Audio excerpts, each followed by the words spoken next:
আমাদের শাবান চাঁদের পরে যেই বাজেটটা আসতেছে এটা হলো উম্মতের বাজেট। বলুন সেই মাসটার নাম কি? হাদিস শরীফে রাসূল বলেছেন আস-সাওমুলি ওয়া আনা আজিজি বি। হাদিসে কুদসি নবীজি প্রকাশ করেছেন, আল্লাহ বলেছেন রোজা আমার জন্য, এটার পুরস্কার আমি দিব। রোজা আল্লাহ বলতেছেন আমার জন্য, এটার পুরস্কার আমি দিব। কি পুরস্কার? রমজানের চাঁদ আসতেছে সামনে, উদিত হওয়ার সাথে সাথেই আল্লাহ পাক ঘোষণা দেয়, ও ফেরেশতারা জাহান্নামের দরজা বন্ধ করো, জান্নাতের দরজা খুলে দাও। ফেরেশতারা বলেন প্রভু গো কি ব্যাপার? খবর রাখো না, মাহে রমজান আমার বন্ধুর উম্মতের মাস, বরকতের মাস মাহে রমজান। আল্লাহ এই চাঁদে এত অনুষ্ঠান, এত আনুষ্ঠানিকতা, তাহলে কি বেশি বেশি নেকি করবে আপনার বন্ধুর উম্মতেরা? আমরা কি বেশি বেশি লিখবো? আল্লাহ বলেন ফেরেশতারা 11 মাস তোমরা লেখছো, এই মাস তোমরা অফ থাকো, তোমরা চুপ থাকো, তোমরা ছুটি, এই মাসে তোমাদের লিখতে হবে না। আল্লাহ এই মাসের নেকি কে লিখবে? আল্লাহ বলেন এই মাস আমার জন্য, এই মাসের নেকি তোমাদের লিখতে হবে না। এই মাসে আমার বান্দার নেকি আমি আল্লাহর কুদরতি হাতে লিখবো। জোরে কোন সুবহানাল্লাহ। সেই মাসটার নাম মাহে রমজান। বলুন সেই মাসটার নাম কি? এই রমজানের রোজা যারা রাখবেন আপনাদের শেষ পুরস্কার হাসরের ময়দানে আল্লাহ রাব্বুল আলামিন বলবেন ফেরেশতারা আজকে আমি আল্লাহর মেহমানদারি হবে। সুবহানাল্লাহ বলবেন। দুনিয়াতে তো মানুষের মেহমানদারি। আজকে আপনারা যেই মাহফিলে আসছেন, যে ভাইয়ের বাবার এসালে সব মাহফিলে আসছেন, কিছু ক্ষয় খরচও হয়েছে দেখেছি, সিন্নির তাবারুকের ব্যবস্থা হয়েছে।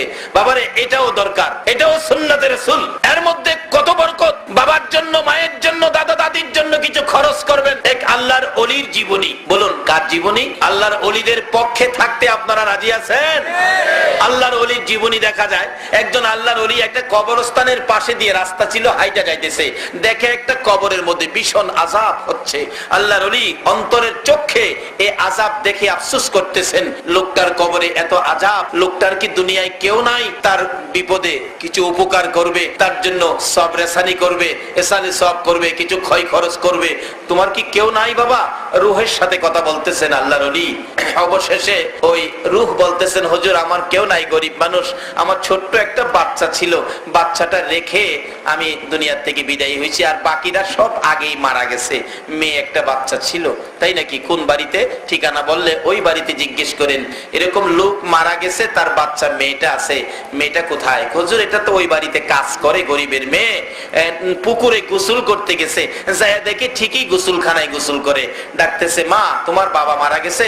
হ্যাঁ বাবা আমার বাবা তো মারা গেছে। আল্লাহর ওলি ডাকতেছে তোমার আব্বার কবরে তো ভীষণ আযাব হইতেছে, তুমি কিছু ক্ষয় খরচ করো, সব রেসানি করো, ইসালে সব করো। মেয়েটা বলতেছেন হুজুর আমি খরচ করব কোত্থেকে? আমার তো 5টা পয়সাও নাই, বাবার জন্য আমি কি করব হুজুর? আমার কিছুই নাই। বাবারে তোর বাবার কবরে তো ভীষণ আযাব হইতেছে।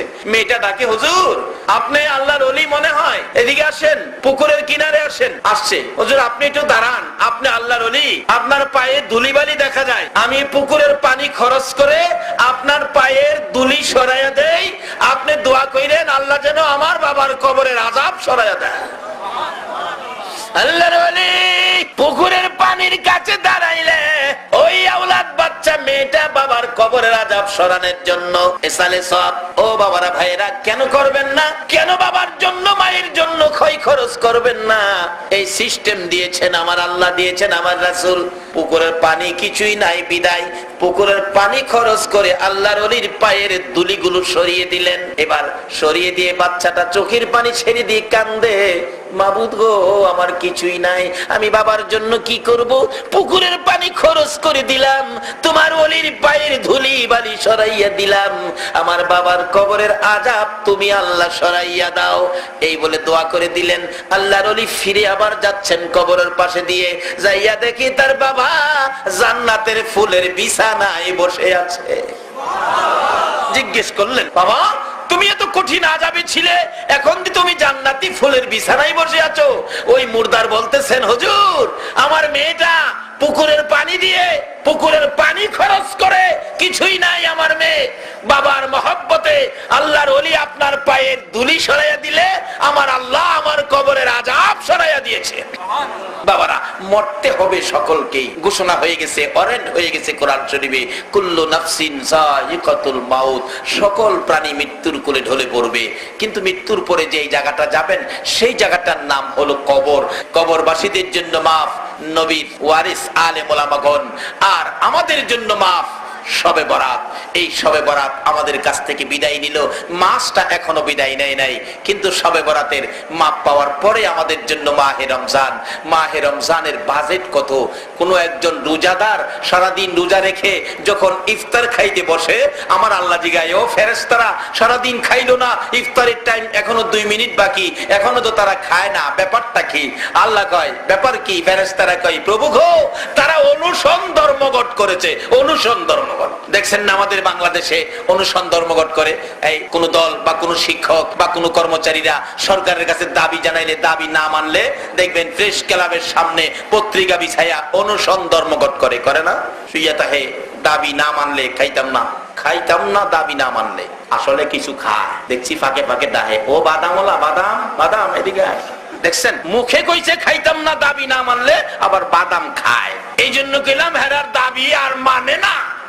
মাঝে মাঝে পানি খায়, কয়েক ঘন্টা থাকলেই নেতা নেত্রীরা আইসা কয়, আচ্ছা পানি খান, অনুসন ভাঙ্গাইলাম, আপনাদের দাবি দেওয়া সম্পর্কে চিন্তা করা হবে। এই পর্যন্তই শেষ। কি এর চিন্তা? কিন্তু রমজানের রোজাদার যখন সারাদিন রোজা রেখে ইফতার সামনে অনুসন ধর্মঘট করেছেন, সারাদিন কিচ্ছু খাই নাই, নাকি রোজা রেখে খাইছেন? খাইছেন রোজা রেখে? বাবারে, রোজা রাখুন। এই রোজা যে উম্মতের জন্য কত সুন্দর বাজে, তাই বলতেছিলাম। এই ইফতার নিয়ে বসছেন, 2 মিনিট বাকি, খান না।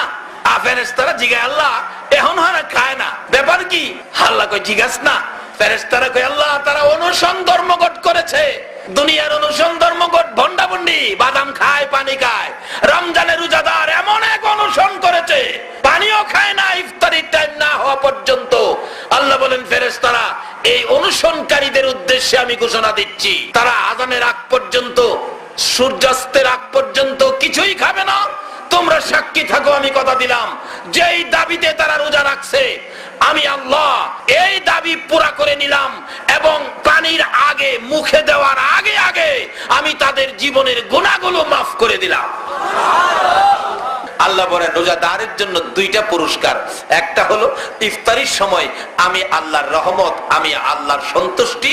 আরেকটা হলো জান্নাতের মধ্যে রোজাদারের সাথে আমি আল্লাহর সাক্ষাৎ। জোরে জোরে কান সুবহানাল্লাহ। হাশরের দিন যেদিন কায়েম হবে, ও রোজাদারেরা একটা রোজাও ছাড়বেন না। রোজাদারের সাথে আল্লাহর দিদার সাক্ষাৎ, কত সুন্দর ব্যবস্থা দেখেন। হাশরের দিন আল্লাহ পাক প্রথমত ঘোষণা দিবেন, ও ফেরেশতারা আমার আরশের নিচে ডেকোরেশন দিয়ে সাজাও, লাইটিং ফাইটিং ঠাইটিং শাইটিং সব লাগাও। ফেরেশতারা বলবেন, ব্যাপার কি? আল্লাহ বলবেন, আমার কিছু মেহমান আছে, আমার মেহমানদারি করা হবে। আল্লাহর মেহমান হবেন কে? হাশরের ময়দানে ফেরেশতারা প্রশ্ন করলে আল্লাহ বলবেন, যারা সারাদিন না খায়া রমজানের রোজা রাখছিল, খায় নাই আমি আল্লাহকে ভয় করে, তারা আজকে আমি আল্লাহর মেহমান। দুনিয়াতে তারা না খায়া রোজা রাখছে, আজকে আমি আল্লাহ তাদেরকে খাওয়াবো। আল্লাহ বলবেন, ফেরেশতারা সমস্ত হাশরের মাঠ তোমরা ঘুরতে থাকো, যেখানে মাটির থেকে মেশকে আম্বরের গন্ধ বাহির হবে, মনে করবে এখানে আমার রোজাদার ঘুমিয়ে আছে। আল্লাহর মেহমান বলে ডাক দিলেই তারা উঠবে। ফেরেশতারা ডাকতে থাকবে, আল্লাহর মেহমান উঠেন, উঠাইয়া ডাক্কান শুরু করবেন। আরে আমরা কই নিবেন, আমরা ভয় পাইতেছি হাশরের বিচার। আরে বিচার টিচার পরে চলেন। হাশরের ময়দানে ফেরেশতারা রোজাদারকে ধরে টাইনা টাইনা নিবে।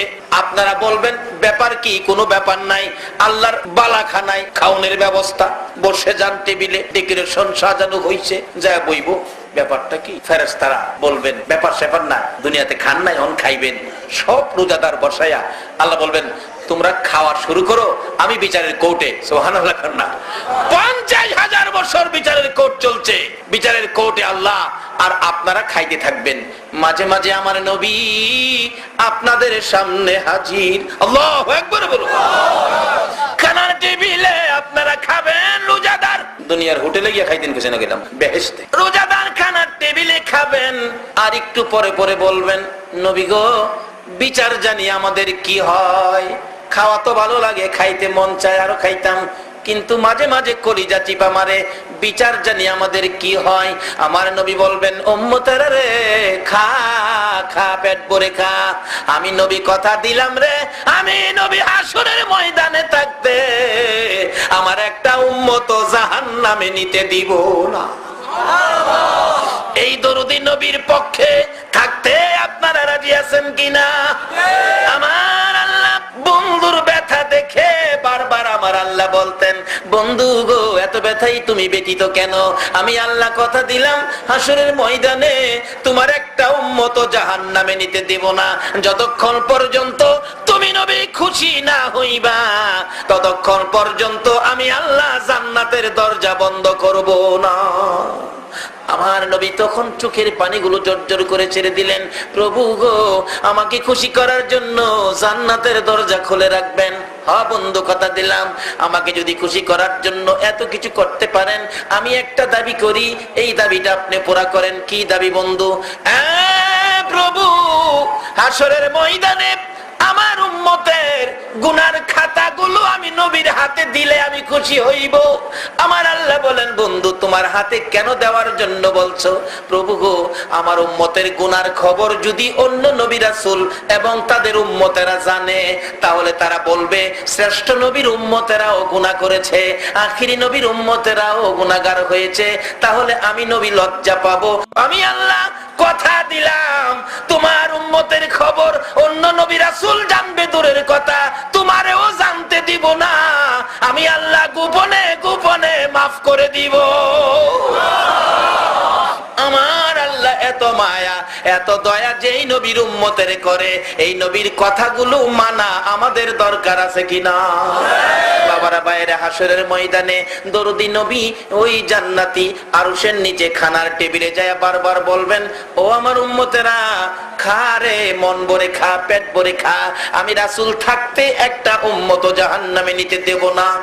এমনি সময় 50,000 বছর পার হয়ে যাবে, আমার আল্লাহ বিচারের কোট শেষ করে আপনাদের ডেকোরেশনের ভিতরে ডুববে। আল্লাহু আকবার বলুন। নবীর পক্ষে আসেন, খাইবেন কত? দেখেন না দুনিয়াতেই নবীর পক্ষের কত লাভ। নবীর পক্ষে থাকার কারণে আপনাদের চট্টগ্রামের জনাব কাসেম নুরি সাহেব কেবলা সারা বাংলাদেশ খায় না। আরে আমিও তো গৌরবতে চট্টগ্রাম আইছি নবীর খাতিরে। আল্লাহু আকবার বলো। তাই তো বলছিলাম, নবীজির গোলামের, নবীজির আশিকের কোনো চিন্তা নাই। চলো নবীজির জান্নাতে মদিনাতে যাই, চলো নবীজির জান্নাতে কোরআন শরীফে আল্লাহ নিজে কইছে, বাল আহইয়াউন ইনদা রাব্বিহিম ইরযাকুন। এই নবীর পক্ষে যারা আল্লাহকে পাওয়ার জন্য জীবন দিছে, তাদের কবরে আল্লাহ পাক খাওয়ানোর ব্যবস্থা করছে। আপনারা যখন দেখবেন আল্লাহ পাক আসতেছে আরশের নিচে, ওই ডেকোরেশনের ভিতরে আপনারা কেউ কেউ ভয় পাবেন, তখন ডাকবেন, নবী গো আইতাছে। সুবহানাল্লাহ না আইতাছে। নবী বলবেন, ভয় পাইস না, খা, মন ভরে খা। আমি নবী থাকতে একটারেও জাহান্নামে নিতে দিব না। রোজা রাখলে কইব না, না রাখলে? নবীরে ভালোবাসবেন কি রোজা রাখিয়া না রাখিয়া? আল্লাহ কবুল করো, সকালে বলো না আমিন। আমার নবী ডেকে ডেকে বলবেন, উম্মতেরা রে, ভয় পাইস না, প্রভুর সাথে যা কথা বলতে হয় আমি রাসূল বলবো, তোদের বলতে হবে না। প্রভু খাইছে আপনার মেহমান, তারা ভয় পাইতেছে বিচারের জন্য, বিচার জানি তাদের কি হয়। আমার আল্লাহ বলবেন, এখন বিচার শুরু হবে। আমার নবী দুইটা চোখের পানি গাল বেয়ে বেয়ে ছেড়ে দিবে। মওত লক্ষ লক্ষ বছর নুরানি রুহানি জগতে উম্মতের ব্যথাই কাঁদছি। 63 বছর জিন্দেগি দুনিয়ার জমিনে উম্মতি উম্মতি বলে কাঁদছি। মদিনার রওজায় শুয়ে হাজার হাজার বছর উম্মতি উম্মতি বলে কাঁদছি। হাসরের ময়দানে তোমার আরশের নিচে সিজদায় পড়ে উম্মতি উম্মতি বলে কাঁদছি। প্রভু গো, এত কান্দা যে উম্মতের জন্য কাঁদলাম, এমন বিচার করো না যেই বিচারে আমি নবী